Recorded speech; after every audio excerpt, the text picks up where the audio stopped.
Les constructions anarchiques érigées autour de la station d'épuration de Boutelele sont en train d'être démolies depuis ce lundi 9 janvier.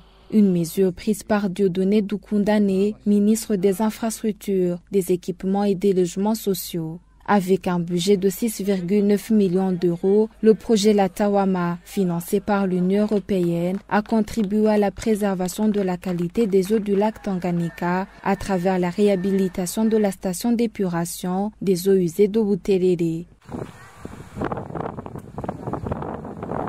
Le chef de ce projet, au sein de l'autorité du lac Tanganyika, affirme que ces constructions anarchiques empêchent toute perspective d'extension de cette station. De surcroît, il déplore une pollution continue du lac Tanganyika.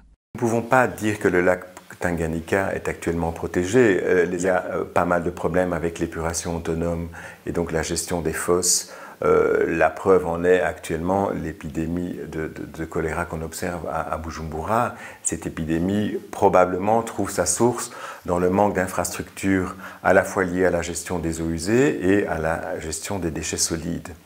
Donc les investissements pour mettre la ville de Bujumbura en conformité au niveau de la salubrité publique, au niveau de la mise en place d'une ville qui soit propre pour les habitants sans risque sanitaire, nous n'y sommes pas encore. La solution ne va pas être apportée par un petit projet de 7 millions d'euros, mais par une conscience collective et des activités conjointes entre les États membres. C'est le plaidoyer que nous portons et c'est la mission de l'autorité du lac Tanganyika.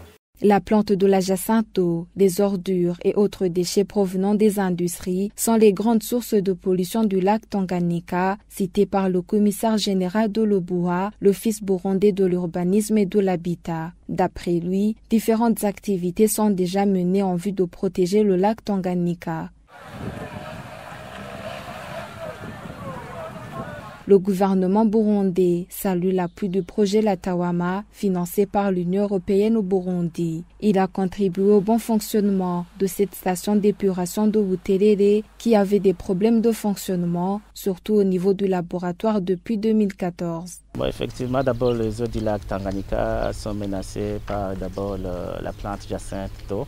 Alors vous avez vu qu'il y a eu des mécanismes d'enlèvement mécanique de cette plante.